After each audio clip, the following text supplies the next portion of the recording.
You see, what has happened to the removed Chief Justice is a blessing in disguise.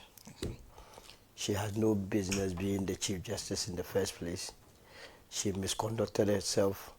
And I believe that we must applaud that brave Ghanaian called Daniel Ofori, who took the matter, who petitioned the president, and the president acted on it. You see, we must encourage some of these things. And just like my brother, Honorable Sweeney was saying, we have overlooked the relevance of the petitioner and focusing this whole business on the president, as though the president was the one that petitioned, as though the president could have done anything apart from, in consultation with the Council of State, establishing a prima facie case or otherwise. Mr. Daniel Ofori is not a minnow in this country. He has more to lose should this country fall apart than anybody, because he is the single largest investor in our stock exchange. He is the third largest investor in Ghana Commercial Bank, third largest in MTN, third largest in EcoBank, fourth largest in SIC. So who would downplay such a man? And who can do politics with such a man? In any case, if it was about politics, Mr. Daniel Ofori, I know for a fact that he's an MPP member. So why would he go after someone who was appointed by an MPP administration? Our politics is evolving, and these are some of the things that develops a nation. That when something is not going right, after all, Senator, you and I and all of us sitting here, we don't have any chance of becoming a Chief Justice. Our only interest is that the right thing is done. When he petitioned on the 17th of March, and the president received it, the beauty of democracy, before we could even say Jack, there was Vincent Assefa, who was not privy, who had no issues, or who was not directly affected by the petition, go to court. I don't know whether he was looking into the crystal ball or whatever, to know that indeed the Chief Justice had not received a copy of the petition. He went to court for the Supreme Court to injunct the whole process. It was in line during that period that the president said, well, I was already going to give it to the Chief Justice, and so this is not a matter. In fact, the petition was made available to the removed Chief Justice, and instead of 7 days, she was given 10 days to even respond. I hope you remember that. Which I disagreed with the president. If it's 7-7, the bonus was not necessary.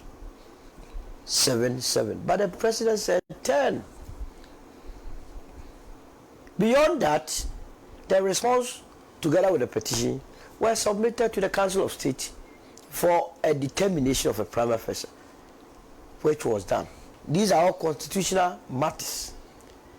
After that, the Constitution says the Chief Justice may be suspended. I'm not sure it was President Mahama who wrote the Constitution for this country. So the Chief Justice was suspended, and in that, a committee had to be formed. Was there no committee? Yes, a committee was formed. Look, if you are looking for someone who has taken it on the roller coaster on a very bad line, then is the removed Chief Justice. She was so lawless. So that when the Constitution says matter must be heard in camera, it means in camera. In fact, beyond the Constitution, the Ejetu case also makes it clear that in camera is in camera. We had this Chief Justice who came into the public to come and describe what all that was happening at the committee level. And even on that occasion, she lied to the people of this country that she had no clue about the petition that she was being tried on. Thankfully, some of us have, through our ingenuity, have gotten hold of some of the proceedings that took place at the committee level. That she herself, be it in under cross-examination and examination in chief, admitted that she had received the petition. So what was she in the public domain doing? Saying that she had not received a copy of the petition. In fact, her own witness number 9, which is Sophia Akuffo, the former Chief Justice, also admitted. But we will get to her situation in the later part of this discussion, because, you know, if you don't put things right, Senator, people will take it for a ride. Now, Mr. Daniel Oforu raised 21 issues of misbehavior. Senator, not just one. 1, 2, 3, 4, 5, 6, 7, 8, 9, 10, 11, 12, 13, 14, 15, 16, 17, 18, 19, 20, 21 issues of misbehavior that she could recollect, she could recount, backed by evidence. 10,000 evidences were submitted. Pages. Senator, can you imagine 10,000? Hey! Look, those that want to trivialize the matter, they must understand and understand it clearly. We don't need anybody to tell us that it's so high or so low. A judge can in prison take somebody's right from you. Are aware of that? Yeah. You that can take somebody's right of him or her, you want us to measure you with a low bar? Because then it is assumed that you are a saint. Before you can say someone is a sinner, you must be a saint. So, the issues that were tried, financial impropriety, the travel policy is so clear that when you are embarking on your private holidays or travels, you go with your security. So that this one, were you the one that wrote it? It is for a reason. Because when you are going to do your private business, anything can happen. So that the state can fall on the security personnel that you would accompany you in the travel. But whereas in the public or official travels, you are not mandated to go with your security, because you know why? In official travels, your security is in the hands of the host nation. So that way you can go with your family. It's as simple as ABCD. And the Chief Justice had known this all this while. You took your husband and your daughter from Arusha, Tanzania, to the United States of America. We were paying them per diem. Set up per diem. You and I are tax revenue. Now we can't even file in the courts. Not knowing all the filing fees that have gone up, we are only using it to pay travel allowances and per diems. So justice delivery is becoming the preserve of the rich because of the what? The extravagant lifestyles of these chief justices. Are you with me? You paid per diem to your husband, you paid per diem to your wife, and the law is so clear that this is a crime. Those that are saying that it's not weighty are telling us that though it's a crime, we must allow it to go. Then what they are telling us that they must go back to the prisons, and everybody that has been in prison must be allowed a second chance. That given the opportunity, they will not do the same again. That's all that they are telling us. If this is not shameful, if this does not smack of people who are not honest, then what else? When the Chief Justice realized that she had no case, she started doing propaganda in the public space, amply supported by some elements within the New Patriotic Party. Not all of them, some elements. Selfish ones as such. No wonder Afenyo Markins came and said that he was mourning democracy. Why wouldn't you mourn democracy? If you could go to court at 12 o'clock and by 3 o'clock a decision was in your favor and you were doing everything left right under this tokonu, why wouldn't you mourn? Because you may never get a Chief Justice who could talk to your whims and caprices. So you will mourn. We were in this country when this Chief Justice told us that your birth test could even determine whether or not you were a Ghanaian. We lived with it. And so, the president has behaved within the confines of the law. And so far, all those that started criticizing, that were doing emotional business, said, have you heard anyone being able to pinpoint any legal constitutional provision that the president flouted? Look, we must not be quick to wish this president's downfall. When he fails, all of us have failed. it is in our interest that when he's doing something wrong, we point it out. But when there is none, nobody must make it a business to try and create one. That it will not be good. We must help him to deliver. So that there has been commentaries after the removal of. By the way, she has been removed both as a Chief Justice and as a Supreme Court judge. Yes. And as such, she's still pursuing it at takeover. She needs $10 million from this country. I don't know whether the Ministry of Rules, your budget is more than $10 million, but there is a ministry which budget is less than $10 million. The Chief Justice wants a ministry's budget to go and chop the Chief Justice. So she can go and pursue the ECOWAS court case. There is also one at the High Court and even the Supreme Court, because the Supreme Court, the matter has not been determined. It was the injunction aspect which was determined. So she still has an opportunity to, as it were, go through the process. But she must understand that in Nigeria, as recent as 2019, what got Walter Onojin out of office as a Chief Justice was his inability to file his assets. Shall I get the drift too? Not being able to declare his asset declaration got Onojin out of office.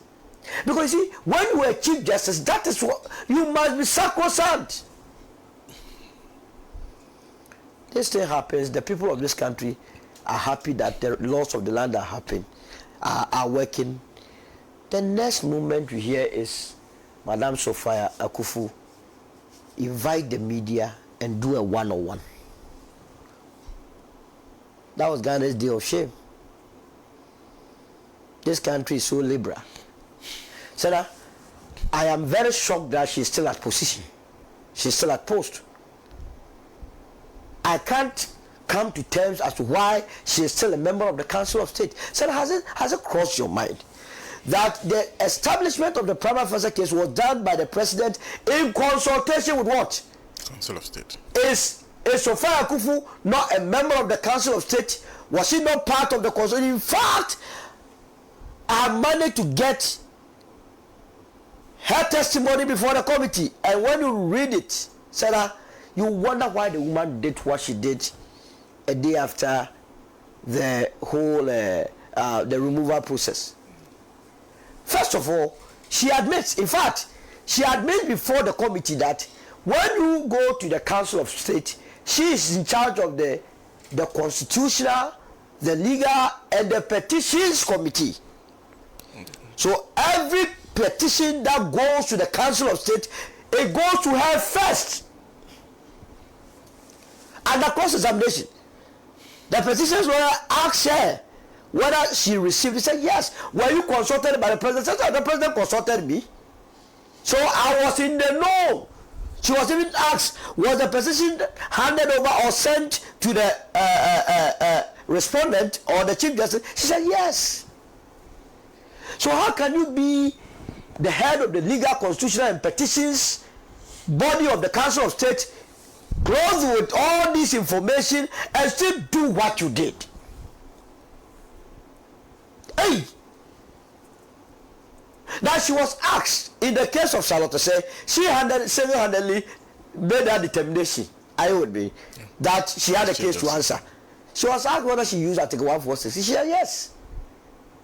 So what problem there is with Article 146? It has been used to remove an electoral commissioner. Fortunately, Sophia Akuffo did it. Some judges have been removed based on this same Article 146. Why then do we not create the impression that this is the first time we are using it? It's been used in the past. The only difference is that this time had to do with the Chief Justice of the land. And so I would disagree with anybody that would say that it has to be difficult to remove a Chief Justice, a Speaker of Parliament, or President. It has to be very easy. It must be so easy. Hey! So that you think it's difficult, so you come and misbehave and we can't remove you, and you become a Mobuto here. You come, you behave well, you are there. If you do not behave well, you go.